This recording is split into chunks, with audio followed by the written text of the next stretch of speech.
அனைவருக்கும் வணக்கம். இன்றைக்கி வந்து 10/6/2024 திங்கக்கிழமைக்கு Nifty and bank Nifty index ரெண்டுலேயுமே சிபிஆர் இண்டிகேட்டர் யூஸ் பண்ணி எப்படி ட்ரேட் பண்ணுறது அப்படிங்கிறத பார்த்துடலாம். அதுக்கு முன்னாடி ஃப்ரைடே அன்னைக்கு யூஎஸ் மார்க்கெட்டில் என்னாச்சு அப்படிங்கிறத பார்க்கும்போது உங்களுக்கு டவ் ஜோன்ஸ் வந்து பார்த்திங்க அப்படின்னா ஒரு 0.22% நெகட்டிவாக முடிச்சிருக்கான். எஸ்என்பி வந்து 0.11% நெகட்டிவ் அண்ட் நாஸ்டாக் வந்து பார்த்திங்கன்னா அவனும் 0.11% நெகட்டிவில் முடிச்சிருக்கான். இதில் முக்கியமாக பார்க்க வேண்டிய விஷயம் என்ன அப்படின்னா விக்ஸுமே ஃபால் ஆகிருக்கு. என்றைக்குமே மார்க்கெட் ஃபால் ஆகும்போது விக்ஸு ஃபால் ஆச்சு அப்படின்னா அது ஒரு பெரிய நெகட்டிவிட்டி கிடையாது அப்படிங்கிறத இண்டிகேஷன். ஸோ மார்க்கெட்டில் ஒரு கன்சால்டேஷன் அப்படிங்கிறது ஃபர்தராக வரதுக்கு நிறைய வாய்ப்புகள் இருக்குது அப்படிங்கிறத இண்டிகேட் பண்ணுது. உங்களுக்கு நீங்கள் சிபிஆரை வச்சு பார்க்கும்போதும் மார்க்கெட்டில் வந்து டவ் ஜோன்ஸில் என்னாச்சு அப்படின்னா கீழே S1 ரெஸ்பெக்ட் பண்ணி மேலே வந்து போனால் உங்களுக்கு வந்து R1 தாண்டி போனால் அங்கேருந்து திருப்பி ரிவர்சல் ஆகி உங்களுக்கு எங்கே ஓப்பன் ஆனோ கிட்டத்தட்ட அங்கேயே முடிச்சிட்டான். உங்களுக்கு வந்து எஸ்என்பியை பார்த்தாலும் சேம் பேட்டர்ன் தான் ரிப்பீட் ஆகிருக்கும், நாஸ்டாக்லேயுமே சேம் பேட்டர்ன் தான் ரிப்பீட் ஆகிருக்கும். விச் மீன்ஸ் உங்களுக்கு பையிங் ப்ரெஷர் வருது, பட் அதை வந்து சஸ்டெயின் பண்ண முடியாமல் உங்களுக்கு வந்து திருப்பியும் மார்க்கெட் வந்து செல்லிங்க்கு போகுது அப்படிங்கிறது தான் இதுக்கான இண்டிகேஷன். ஸோ மார்க்கெட்டில் இப்போது ஃபர்தராக நீட்டாக ஒரு கன்சல்டேஷன் அப்படிங்கிறது நடக்க போகுது. உங்களுக்கு வர புதன்கிழமை அன்னைக்கு வந்து பார்த்திங்கன்னா ஒரு முக்கியமான ஈவெண்ட் இருக்குது, ஃபெட்டோட இன்ட்ரெஸ்ட் ரேட் டிசிஷன். அது வந்து ஒரு நான் ஈவெண்ட் தான், ஏன்னா எல்லாத்துக்குமே தெரியும் இந்த மீட்டிங்கில் யாருமே அதை வந்து அன்சேஞ்சாக தான் வைக்க போகிறாங்க அப்படின்ட்டு. ஆனால் அந்த மீட்டிங் முடிச்சு வந்து ஜெரம் பவுல் வந்து எதாவது பேசுவார், அதுக்காக தான் மார்க்கெட்டே வெயிட் பண்ணிக்கிட்டு இருக்குது. அது வரைக்கும் மேபி மார்க்கெட்டில் ஒரு பெரிய மூவ்மெண்ட் இருக்காது அப்படிங்கிறத என்னுடைய எதிர்பார்ப்பாக இருக்குது மார்க்கெட்டில், ஐ மீன் யூஎஸ் மார்க்கெட்டை பொறுத்த வரைக்கும். ஸோ நம்ம அதை பொறுத்திருந்து பார்க்கலாம். ஸோ அதுக்கப்புறம் வந்து பார்த்திங்கன்னா நம்ம முக்கியமாக பார்க்க வேண்டிய விஷயம் யூஎஸோட 10-year பாண்டில். இது வந்து பார்த்திங்க அப்படின்னா உங்களுக்கு வந்து கடந்த ஃப்ரைடே அன்னைக்கு செம்மையாக மேலே ஏறி இருக்குது. நம்ம வந்து அவன் கீழே போகிறான் 4.2க்குலாம் போகிறான் அப்படின்னு சந்தோஷப்பட்டோம்.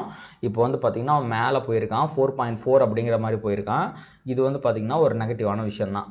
அடுத்து க்ரூட் ஆயிலை பொறுத்த வரைக்கும் அது வந்து பார்த்திங்கன்னா ஓகேவா ஒரு 75ல் வந்து ட்ரேட் ஆகிட்டு இருக்குது. இதுவுமே வந்து இந்தியாவுக்கு எந்த விதமான பிரச்சனையும் என்றைக்கு கொண்டு வராது. அவன் $90 மேலே போனால் தான் பிரச்சனை, அதுக்கு கீழே போகாத, ஐ மீன் அதுக்கு கீழே சஸ்டெயின் ஆகிற வரைக்கும் நம்மளுக்கு அது நல்லது தான். அடுத்து ஏடிஆரை பொறுத்த வரைக்கும் இங்கே இந்தியன் மார்க்கெட்டில் ஐசிஐசி பேங்க் வந்து பார்த்திங்கன்னா 1%, ஹெச்டிஎஃப்சி பேங்க் வந்து பார்த்திங்கன்னா 0.88%, இன்ஃபோசிஸ் அண்ட் விப்ரோ இது ரெண்டுமே வந்து பார்த்திங்கன்னா செம்மையான ஐடிலேயே செம்ம ரேலி இருந்துச்சு, 4% அண்ட் 5% ஏறியிருக்காங்க. இதுவே நீங்கள் வந்து இங்கே யூஎஸ் மார்க்கெட்டில் பார்க்கும்போது இன்ஃபோசிஸும் விப்ரோவும் பாதி தான் ஏறியிருக்காங்க. ஐசிஐசிஐ அண்ட் ஹெச்டிஎஃப்சி பேங்க் இதுவுமே வந்து பார்த்திங்கன்னா அண்டர் பர்ஃபார்மன்ஸ் தான். உங்களுக்கு வந்து இந்தியன் மார்க்கெட் அளவுக்கு இங்கே பெருசாக புல்லிஷாக எந்த ஸ்டாக்குமே இல்லை. ஸோ ஏடிஆரை பொறுத்த வரைக்கும் ஒரு சின்ன நெகட்டிவிட்டி அப்படிங்கிறது இருக்குது. நெகட்டிவிட்டி அப்படின்னு சொல்ல முடியாது, இவங்க யாரும் நெகட்டிவாக இல்லை, பட் இந்தியன் மார்க்கெட் அளவுக்கு வந்து பார்த்திங்கன்னா இவங்க பர்ஃபார்ம் பண்ணது வந்து பார்த்திங்கன்னா ஒரு பெரிய புல்லிஷ்னஸை வந்து உங்களுக்கு காட்டலை. அடுத்து நம்ம வந்து எஃப்ஐஐடி டேட்டா பார்த்துடலாம். அதை பொறுத்த வரைக்கும் ஆச்சரியம் ஆனால் உண்மை அப்படிங்கிற மாதிரி ரொம்ப நாள் கழித்து எஃப்ஐஐ வந்து ஒரு 4300 கோடிக்கு பக்கமாக பை பண்ணியிருக்காங்க. ஆனால் இந்த சமயத்தில் வந்து டிஐயை வந்து பெருசாக பை பண்ணாமல் 1200 கோடி செல் பண்ணியிருக்காங்க. இவங்களோட பையிங் ஃபிகரை பார்த்த உடனே நம்ம அடடா இவங்க பையிங் வந்துட்டாங்க, இதுக்கப்புறம் மார்க்கெட் மேலே தான் போகுது அப்படிங்கிறத நம்பவே கூடாது. தொடர்ந்து இவங்க வந்து ஒரு 2-3 நாள் 4000 கோடியெல்லாம் பை பண்ண வேணாம், செல் பண்ணாமல் இருந்தாலே போதும். ஏன்னா இவங்க இந்த மாதிரி வந்து ஒரு நாள் ஷார்ட் கவரிங் பண்ணுறதுக்காக பை பண்ணிட்டு அடுத்த நாளே செல் பண்ணக்கூடிய ஆளுங்க தான். அதனால் இந்த ஃபிகரை நம்மளால் நம்பிட முடியாது. ஸோ கண்டினியூஸாக அவங்க பை பண்ணுறாங்களா அப்படிங்கிறத பார்த்தா பொசிஷனலாக இவங்க வந்து பைக்கு வராங்களா அப்படிங்கிறத நம்மளால் சொல்ல முடியும். ஸோ இப்போதைக்கு வந்து பார்த்திங்கன்னா இதை நம்ம ஒரு பாசிட்டிவாகவே எடுத்துக்கலாம். பட் அது கன்ஃபர்மேஷன் அப்படிங்கிறது வேணும், அந்த கன்ஃபர்மேஷன் அப்படிங்கிறது இன்றைக்கி தெரிஞ்சிடும் நம்மளுக்கு. அண்ட் அடுத்து வந்து பார்த்திங்கன்னா இப்போ வேர்ல்டு மார்க்கெட் ஃபியூச்சர் பொறுத்த வரைக்கும் டவ் ஜோன்ஸ் வந்து பார்த்திங்கன்னா ஃப்ளாட்டு, எஸ்என்பி ஃப்ளாட்டு, நாஸ்டாக் வந்து பயங்கரமான ஃப்ளாட்டு, டாக்ஸு, ஃப்ரான்ஸு இவங்க எல்லாமே வந்து பார்த்திங்கன்னா லைட்டாக நெகட்டிவாக இருக்காங்க. அடுத்து வந்து பார்த்திங்கன்னா நிக்கி வந்து பாசிட்டிவாக இருக்கான், ஜப்பான் மார்க்கெட் வந்து பாசிட்டிவாக இருக்குது, தைவான் வந்து நெகட்டிவாக இருக்குது. ஓவராலாக பார்க்கும்போது எல்லாமே கொஞ்சம் கிட்டத்தட்ட ரெட்டாக தான் இருக்குது. ஸோ இப்போ வந்து நம்ம இந்தியனில் நம்ம கிஃப்ட் நிஃப்டி அப்படிங்கிறத பார்க்கும்போது அவன் 250 260 அப்படிங்கிற ரேஞ்சில் வந்து ட்ரேட் ஆகிட்டு இருக்கான். ஸோ உங்களுக்கு அவன் வந்து கீழே தாங்க முடிஞ்சிருக்கான், ஏன்னா நல்லா மேலே ஏறிட்டு இருந்தான். அதுக்கப்புறம் வந்து ஃப்ரைடே அன்றைக்கி நைட்டே வந்து பார்த்திங்கன்னா அவன் கீழே வந்துட்டான். ஏன்னா நிஃப்டி ஃபியூச்சர் அப்படிங்கிறது வந்து பார்த்திங்கன்னா 340 அப்படிங்கிற ரேஞ்சில் வந்து க்ளோஸ் ஆகிருந்துச்சு. உங்களுக்கு வெயிட்டட் ஆவரேஜ் க்ளோசிங் வந்து 325 அப்படின்னு முடிஞ்சிருக்கு. இப்போ வந்து அவன் வந்து 263 அப்படின்னு காமிக்கிறான். அப்படின்னா கிட்டத்தட்ட வந்து ஒரு 50-60 பாயிண்ட்டுக்கு பக்கமாக கேப் டவுன் வந்து இண்டிகேட் பண்ணுது கிஃப்ட் நிஃப்டி. ஓகேங்களா, அடுத்து நம்ம நிஃப்டிக்கு வந்துடுவோம். நிஃப்டியில் செம்மையான ஒரு ரேலி இருந்துச்சு, எதுக்குடா ஏறுற அப்படிங்கிறது மாதிரியே இருந்துச்சு. கிட்டத்தட்ட ஆல் டைம் ஹைக்கு போயிட்டாங்க. உங்களுக்கு வந்து ஆல் டைம் ஹை நிஃப்டியோட ஆல் டைம் ஹை அப்படிங்கிறது இங்கேருந்து ஜஸ்ட்டு 0.3%. ஒரு 70 பாயிண்ட் ஏறினா அப்படின்னா உங்களுக்கு வந்து அவன் ஆல் டைம் ஹையை டச் பண்ணிடுவான். இந்த அளவுக்கு வந்து பாசிட்டிவான விஷயம் என்ன நடந்துச்சு அப்படிங்கிறது எனக்கு தெரில. ஏன்னா பிஜேபி வந்து 300 சீட்டு வந்து வின் பண்ணோம், 350 சீட் 400 சீட் வந்து வின் பண்ணோம் அப்படிங்கிற மாதிரி வந்து ஒரு எக்ஸிட் போல் வந்ததுனால தான் இவ்வளோ பெரிய ரேலி வந்துச்சு. ஆனால் இது வந்து நடக்கவே இல்லை. ஸ்டில் வந்து என்டிஏ கவர்மெண்ட் தான் ஆட்சி அமைச்சாலுமே எக்ஸிட் போலில் சொன்னதுனால தான் இவ்வளோ பெரிய கேப்அப் நடந்துச்சு. ஸோ அது நடக்காத ஒன்று இவ்வளோ பெரிய கிராஷ் வந்துச்சு. ஆனால் இப்போ திருப்பி இவன் இப்படி வர்றான் அப்படின்னா இதை எப்படி வந்து இன்டர்பிரட் பண்ணுறது அப்படிங்கிறதே தெரில. ஒரு மேனிப்புலேஷன் மாதிரி எனக்கு தெரியுது. ஆனால் மார்க்கெட் வந்து இப்படி தான் பிஹேவ் பண்ணும். நம்மளால் எதுவுமே பண்ண முடியாது. நம்ம ப்ரைஸை மட்டும்தான் பிலீவ் பண்ணணும். நம்ம வந்து லாஜிக்கலாக அப்படி யோசிக்கலாம், இதனால் அதனால் அப்படின்ட்டு. But we should only look at the price to make our trading or investment decision. So ப்ரைஸை பொறுத்த வரைக்கும் மார்க்கெட் செம்மையான புல்லிஷாக இருக்குது. ஸோ இந்த சமயத்தில் மார்க்கெட் ஒரு கன்சால்டேஷன் அப்படிங்கிறது தான் தேவைப்படுது, maybe with a positive bias. So இங்கே பாருங்கள், ப்ரைஸ் வந்து செம்மையான ஒரு ட்ரெண்டிங்கை போட்டிருக்கு. உங்களுக்கு அசெண்டிங் சிபிஆரில் ட்ரெண்டிங் வந்திருக்கு. விச் மீன்ஸ் இன்றைக்குமே வந்து பார்த்திங்கன்னா அசெண்டிங் சிபிஆர் தான் வரப்போகுது. உங்களுக்கு நிஃப்டி 2% ஏறி இருக்குது, பேங்க் நிஃப்டி 1% தான் ஏறி இருக்குது. பட் பேங்க் நிஃப்டி என்ன பிரச்சனை அப்படின்னா இவனால் இன்னும் இந்த R1 கிராஸ் பண்ண முடியல. நிஃப்டியில் தான் செம்மையான ஒரு ரேலி வந்துச்சு. ஏன்னா முக்கியமாக ஐடி இண்டெக்ஸு ரொம்ப ஹெவி வெயிட் ஸ்டாக்ஸ் எல்லாமே நல்லா பர்ஃபார்ம் பண்ணுச்சு. அதனால் நல்லா மேலே போயிடுச்சு. பட் பேங்க் நிஃப்டியால் அந்தளவுக்கு வந்து ஒரு பர்ஃபார்மன்ஸ் கிடையாது. அதனால தான் 1% மட்டும் ஏறி இருக்குது. R1 என்ன தாண்டலை. பட் ரெண்டுமே வந்து அசெண்டிங் சிபிஆர் தான் இன்றைக்கி இண்டிகேட் பண்ண போகிறாங்க. ஸோ மார்க்கெட் வந்து அசெண்டிங் சிபிஆர் இண்டிகேட் பண்ணுது அப்படின்னா மார்க்கெட் வந்து பை ஆன் டிப்பில் இருக்குன்னு அர்த்தம். இன்கேஸ் ஏதாவது ஒரு ஃபால் வந்துச்சு அப்படின்னா உங்களுக்கு கண்டிப்பாக அது வந்து என்னாகும் அப்படின்னா மார்க்கெட் வந்து திருப்பி வந்து பவுன்ஸ் பேக் ஆகி மேலே போயிடும். அதுதான் வந்து இந்த அசெண்டிங் சிபிஆருக்கான இண்டிகேஷன். ப்ளஸ் வைடு சிபிஆர் வேறு வந்திருக்கு. ஸோ நம்ம கன்சல்டேஷன் எதிர்பார்க்கலாம். இப்போதைக்கு அவன் கேப் டவுன் ஓப்பனிங் காட்டுறான் அப்படின்னா உங்களுக்கு மார்க்கெட் அரௌண்ட் இந்த சிபிஆர் கிட்ட தான் வந்து ஓப்பன் ஆக போகுது, 50 பாயிண்ட் கேப் டவுன் அப்படின்னா. So market buy on dip இருக்கிறனால இந்த கேப் டவுன் வந்து பார்த்திங்கன்னா உங்களுக்கு இம்மிடியேட்டாக வந்து ஒரு மேக்கப் பண்ணி மேலே வரதுக்கு வாய்ப்பு இருக்குது. பட் எனக்கு தெரிஞ்சு அகைன் ஃபர்தராக வந்து மேலே போயிட்டு இன்றைக்கி ஆல் டைம் ஹை அடிக்கிறதுக்கான வாய்ப்புகள்லாம் இல்லை. இங்கேருந்து மார்க்கெட் கன்சாலிடேட் ஆகிறதுக்கான வாய்ப்புகள் தான் இருக்குது. அதை நம்ம பொறுத்திருந்து பார்க்கலாம். ஸோ சிபிஆர் ரிவர்சல் அப்படிங்கிறது ஒரு ஹை ப்ராபபிள் ட்ரேடாக இருக்கும். இது அசெண்டிங் சிபிஆராக இருக்கிறதுனால. அதே மாதிரி இன்னும் சப்போஸ் மார்க்கெட் ஃபர்தராக கீழே விழுந்துச்சு அப்படின்னா S1 ரிவர்சல் அப்படிங்கிறது ஒரு ஹை ப்ராபபிள் ட்ரேடிங் ஆப்பர்ச்சுனிட்டியாக இருக்கும். பட் இன்னொரு விஷயம் என்ன அப்படின்னா உங்களுக்கு இந்த ப்ரீவியஸ் டே ஹைக்கும் R1க்கு இடையில் இருக்க டிஸ்டன்ஸ் வந்து ரொம்ப அதிகமாக இருக்குது நிஃப்டியில். அதனால் என்ன ஆகும் அப்படின்னா உங்களுக்கு ப்ரைஸால் இன்றைக்கி R1 தாண்ட முடியாது. அதாவது இந்த 478 அப்படிங்கிறது உங்களுக்கு all time high plus R1 இன்றைக்கி.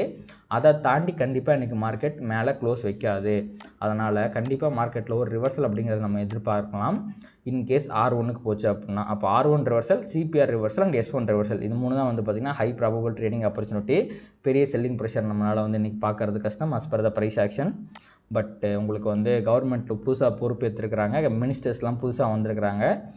திருப்பியும் எனக்கு தெரிஞ்சு நிர்மலா சீதாராமன் அவர்கள் தான் ஃபினான்ஸ் மினிஸ்டராக இருக்காங்க. இதை வந்து மார்க்கெட் எப்படி எடுத்திருக்குது அப்படிங்கிறத நம்ம வந்து பார்க்கணும். ஏன்னா போன டைம் வந்து நிர்மலா சீதாராமன் வந்து ஃபினான்ஸ் மினிஸ்டராக பதவி ஏற்ற உடனே மார்க்கெட்டில் ஒரு ஃபால் வந்துச்சு. ஸோ அந்த மாதிரி வந்து இப்போ வருமா அப்படிங்கிறது தெரியல, நம்ம பொறுத்திருந்தால் பார்க்கணும். பட் அந்த ஃபால்லாம் உங்களுக்கு சஸ்டெயின்லாம் ஆகல. திருப்பி மார்க்கெட் ரெக்கவர் ஆகி டப்புன்னு விழுந்தன்னைக்கே வந்து மேலே போயிட்டான் அவன். ஸோ அதனால் நான் இன்றைக்கி பெரிய ஃபாலாக எதிர்பார்க்கல. நான் வந்து ஒரு பாசிட்டிவிட்டியை தான் எதிர்பார்க்குறேன். ஸோ அதனால் நம்ம வந்து அஸ் பர் த ப்ரைஸ் ஆக்ஷனே போயிடுவோம். CPR reversal and S1 reversal and R1 reversal, இது மூணு தான் high probable trading opportunity. And bank நிஃப்டியில் பார்த்திங்க அப்படின்னா உங்களுக்கு இதுலேயுமே வந்து பார்த்திங்கன்னா ஒரு பெரிய வைடு சிபிஆர்லாம் கிடையாது. கிட்டத்தட்ட ஒரு மீடியமுக்கும் வைடுக்கும் ஒரு நடுவில் வர சிபிஆர்னு வச்சுக்கலாம். ஸோ இதுலேயுமே இந்த இடத்துல ஒரு பெரிய கன்சால்டேஷன் அப்படிங்கிறது நடந்திருக்கு. ஸோ உங்களுக்கு இங்கே இதில் பேங்க் நிஃப்டி பொறுத்த வரைக்கும் PDH ரிவர்சலே வந்து எனக்கு தெரிஞ்ச ஒரு ஹை ப்ராபபிள் ட்ரேடிங் ஆப்பர்ச்சுனிட்டி தான் இருக்கும். ஏன்னா இதுக்கு மேலே ப்ரைஸால் வந்து மேலே போக முடியல. ஸோ ஒரு வேளை PDHக்கு வந்துச்சுன்னா கண்டிப்பாக ரிவர்சல் அப்படிங்கிறது வர வாய்ப்பு இருக்குது. எனக்கு தெரிஞ்சு பேங்க் நிஃப்டி R1 வரைக்கும் போகிறதுக்கு வாய்ப்பு இல்லை. இன்கேஸ் போனாலுமே அது அதோட ஆல் டைம் ஹை கூட கிடையாது. ஏன்னா அண்டர் பர்ஃபார்மன்ஸ் பண்ணிக்கிட்டு இருக்குது பேங்க் நிஃப்டி.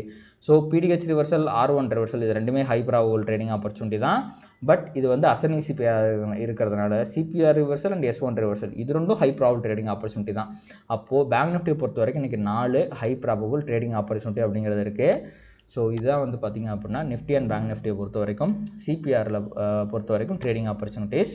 அண்ட் பொசிஷனலாக மார்க்கெட்டை பார்க்கும்போது இங்கே பாருங்கள், செம்மையான ஒரு ஃபால் அப்படியே ரெக்கவர் ஆகி கிட்டத்தட்ட உங்களுக்கு வந்து ஒரு 70%க்கு மேலே வந்து பார்த்திங்கன்னா ரெக்கவர் ஆகிடுச்சு. நம்ம ஃபிபோனாச்சி போட்டு பார்ப்போம். ஸோ இந்த ஸ்விங்கை பார்த்துக்கலாம். இங்கே மேலேருந்து இந்த கீழே இந்த பெரிய ஸ்விங்கை பார்த்திங்க அப்படின்னா இப்போ எல்லாத்தையுமே வந்து பார்த்திங்கன்னா அது கடந்து வந்துருச்சு. இங்கே பாருங்கள் 0.6 கடந்துருச்சு. அடுத்து 0.7 தான். இந்த இடத்துல வந்து பார்த்திங்கன்னா ஒரு ரெசிஸ்டன்ஸ் இருக்கிறதுக்கு வாய்ப்பு இருக்குது பேங்க் நிஃப்டியில். அதாவது இந்த 50,043 அப்படிங்கிற லெவலில். ஸோ அண்ட் சப்போர்ட் இது வந்து ஃபிபோனாசி பொறுத்த வரைக்கும் ரெசிஸ்டன்ஸ் இருக்குது. அதே மாதிரி சப்போர்ட் அப்படிங்கிறது இந்த கேண்டிலோட லோ, இந்த 49,200 அப்படிங்கிறது ஒரு இங்கே இருக்குது பார்த்தீங்களா, அது எல்லாமே சப்போர்ட் அண்ட் ரெசிஸ்டன்ஸாக இருக்கும்.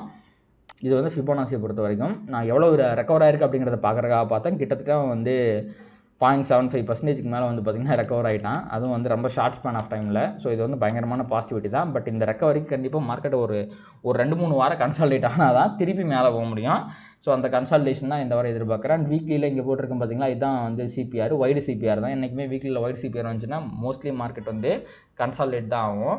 ஸோ எல்லாமே வந்து ஒத்து போகுது. ஸோ இந்த வாரம் ஃபுல்லாகவே நான் வந்து கன்சால்டேஷன் அப்படிங்கிறத எதிர்பார்க்குறேன். ஸோ நம்ம பார்க்கலாம். அடுத்து நம்ம நிஃப்டிக்கு போயிடுவோம். நிஃப்டி வந்து பார்த்திங்க அப்படின்னா ஏன்டா இப்படி ஏறுற அப்படிங்கிற மாதிரி தான் இருக்குது. ஏன்னா இந்த ஃபிபோனாசி ரிட்ரேஸ்மெண்ட் நம்ம நிஃப்டிக்கு போட்டோன்னு வைங்களேன், இந்த ஹைலேருந்து இந்த லோ அவன் வந்து கிட்டத்தட்ட ஒன்றுக்கே வந்துட்டாங்க. அதாவது இந்த ரெக்கவரியான பாயிண்ட்டுக்கே வந்துட்டான், அந்தளவுக்கு பயங்கரமான வந்துட்டான், மேலே வந்துட்டான். ஸோ இப்போதைக்கு அவன் வந்து நல்லா பிரேக் அவுட் அப்படிங்கிறத கொடுத்துருக்கிறதுனால இந்த சப்போர்ட் இருக்குது பார்த்தீங்களா, இந்த சப்போர்ட்டே வந்து பார்த்திங்கன்னா ஒரு இந்த ரெசிஸ்டன்ஸ் இருக்குது பார்த்திங்கன்னா, இந்த ரெசிஸ்டன்ஸை பிரேக் பண்ணிட்டான். ஸோ இந்த ரெசிஸ்டன்ஸே இப்போ ஒரு சப்போர்ட்டாக மாறிடும். ஆனால் இவ்வளோ ரொம்ப குவிக்காக 2 சைடுமே மூவ் இருந்துச்சு. அதனால் வந்து எதுவுமே மார்க்கெட் கன்சால்டேட் தான் ஆகணும். ஸோ ஆனால் இப்போ ஆல்ரெடி மார்க்கெட் நல்லா ரெக்கவர் ஆனதுனால நிஃப்டியில் வந்து ஒரு நெகட்டிவிட்டி வர்றது கூட வாய்ப்பு இருக்குது, ப்ராஃபிட் புக்கிங் வர்ற கூட வாய்ப்பு இருக்குது. அண்டு எப்படி கன்சால்டேட் ஆகலாம் அப்படின்னா, இந்த கேண்டிலோட லோ இருக்குது பார்த்தீங்களா, 22,800க்கும் உங்களுக்கு ஆல் டைம் ஹைக்கு வேண்டியதில் கன்சால்டேட் ஆகலாம். ஆர் ஈவன் பாசிட்டிவாக இன்றைக்கி ஆல் டைம் ஹை தாண்டலாம், எதுவுமே நம்மளால் சொல்ல முடியாது. பட் நிஃப்டி செம்மையான ஒரு பிரேக் அவுட்டை கொடுத்துருக்கு. இது ஒரு பாசிட்டிவான மூவ் தான். இந்த பிரேக் அவுட் வந்து இப்படியே நடந்துருந்துச்சுன்னு வைங்களேன், அதாவது இங்கே நல்லா கன்சல்டேஷன் ஆகி நல்லா மேலே போனால் திருப்பி இங்கே ரிட்டன் வந்தால் அப்படியே மேலே போயிருந்தான்னு வைங்களேன், நம்ம வந்து இதை வந்து அப்படியே நம்பிடலாம். பட் இங்கே இவ்வளோ பெரிய ஃபால் வந்து மேலே போனதுனால தான் மேபி இன்னும் கொஞ்சம் பையர்ஸ் வந்து உள்ளே வந்தால் நல்லா இருக்குமே அப்படிங்கிறத வந்து நம்ம சொல்ல முடியும். ஏன்னா ஒரு இடத்துல செம்மையாக மார்க்கெட்டை வந்து ப்ரைஸ் அக்குமுலேட் பண்ணால் தான் உங்களுக்கு சஸ்டைனபிள் ரேலி மேலே வரும். இங்கே அக்குமுலேஷன் அப்படிங்கிறது நடக்கவே இல்லை. ஒரு பெரிய ஃபாலு, அடுத்து அப்படியே தொடர்ந்து 3 நாள் ரெக்கவரி ஆயிடுச்சு. ஃபால் ஃபுல்லாத்தையுமே வந்து கம்ப்ளீட்டாக வந்து வைப் அவுட் பண்ணிருச்சு. அதனால தான் இங்கே இப்போ மார்க்கெட் ஃபர்தராக மேலே போகும் அப்படின்னா இந்த இடத்துல ஒரு கன்சல்டேஷன் தேவைப்படுது. மேபி உங்களுக்கு வந்து ஒரு 200-300 பாயிண்ட்டுக்குள்ளே கன்சல்டேஷன் நடந்தாலும் ஓகே தான். பட் இப்போதைக்கு வந்து பார்த்திங்கன்னா மிகப்பெரிய சப்போர்ட்டாக இது இருக்க போகுது. ஏன்னா ப்ரைஸ் பாருங்கள் 1 2 3 4 5 டைம்ஸ் வந்து பார்த்திங்கன்னா இந்த இடத்துல சப்போர்ட் எடுத்திருக்கு. ஸோ எனக்கு தெரிஞ்ச மார்க்கெட் இதுக்கப்புறம் ஃபர்தராக மேலே போகிறதுக்கு தான் வாய்ப்பு இருக்குது, கீழே வரதுக்கான வாய்ப்புகள் மிகவும் குறைவு. நிஃப்டியை பொறுத்த வரைக்கும் நான் சொல்கிறேன் as per the price action. ஏன்னா இது செமையான பிரேக் அவுட் இது. மேபி இங்கே ஒரு 2-3 நாள் கன்சல்டேட் ஆகிட்டு அதுக்கப்புறம் மேலே போகலாம். ஸோ நம்ம பொறுத்திருந்து தான் பார்க்கணும். ஸோ ஓவராலாக அதே மாதிரி விக்ஸும் வந்து பார்த்திங்க அப்படின்னா உங்களுக்கு வந்து நல்லா கீழே விழுந்திருக்கு. நான் சொல்லியிருந்தேன் இந்த ஹையிலேருந்து 50% வந்து கீழே விழுந்துருச்சு அப்படின்னா உங்களுக்கு வந்து மார்க்கெட் புல்லிஷ் ஆயிரும் அப்படின்னு நான் சொல்லியிருந்தேன். இந்த ஹையிலேருந்து இப்போ வந்து பார்த்திங்க அப்படின்னா 47% வந்து கீழே விழுந்துட்டான். இன்றைக்கி வந்து ஒரு 2-3% விக்ஸ் கீழே ஃபால் ஆச்சு அப்படின்னா கண்டிப்பாக நம்ம மார்க்கெட்டை யாராலையும் நிறுத்த முடியாது. செமையான பாசிட்டிவிட்டியோட பயங்கரமாக மேலே போகிறதுக்கு ஏகப்பட்ட வாய்ப்புகள் இருக்குது. ஸோ ஓவராலாக இன்றைக்கி நான் வந்து புல்லிஷாக தான் இருக்கேன். But as per the CPR, intraday சிபிஆரை பொறுத்த வரைக்கும் உங்களுக்கு வந்து நான் ஒரு கன்சல்டேஷன் எதிர்பார்க்குறேன். So consultation with bullish bias அப்படிங்கிற மாதிரி சொல்லலாம். ஸோ என்ன நடக்குது அப்படிங்கிற நம்ம பொறுத்திருந்து பார்ப்போம். ஸோ இந்த வீடியோ இந்த சேனலில் இந்த வீடியோவில் ஷேர் பண்ணுற எல்லா கண்டென்ட்டுமே எஜுகேஷனல் பர்பஸ்க்காக தான். நீங்கள் வந்து உங்களுடைய ட்ரேடிங் டிசிஷனை நீங்களாக ஓனாக எடுங்க. ஸோ உங்களுடைய ப்ராஃபிட் அண்ட் லாஸ்க்கு எந்த விதத்துலையும் நான் பொறுப்பேற்க மாட்டேன். ஸோ சப்போஸ் அந்த லாஸ் பண்ணாலுமே நீங்கள் வந்து கம்மியான லாஸ் பண்ணுங்கள், 0.5% 1%. அது எந்த விதத்துலையுமே உங்களுடைய ஓவரால் ட்ரேடிங் ப்ராசஸை பாதிக்காத வகையில் லாஸ் பண்ணுங்கள். ப்ராப்பராக கற்றுக்கிட்டு ட்ரேட் பண்ணுங்கள். அண்ட் கண்டிப்பாக இந்த வீடியோ உங்களுக்கு யூஸ்ஃபுல்லாக இருந்திருக்கும் அப்படின்னு நம்புறேன். இந்த வீடியோ உங்களுக்கு பிடிச்சிருந்துச்சு அப்படின்னா அதை லைக் பண்ணுங்கள், கமெண்ட் பண்ணுங்கள், ட்ரேட் பண்ணுற மற்ற நண்பர்களுக்கு ஷேர் பண்ணுங்கள். அது யூடியூப் பெல் ஐகானை ட்ரிகர் பண்ணி இன்னும் நிறைய பார்வையாளர்கள் நம்ம சேனலில் கொண்டு வந்து சேர்க்கும். நன்றி.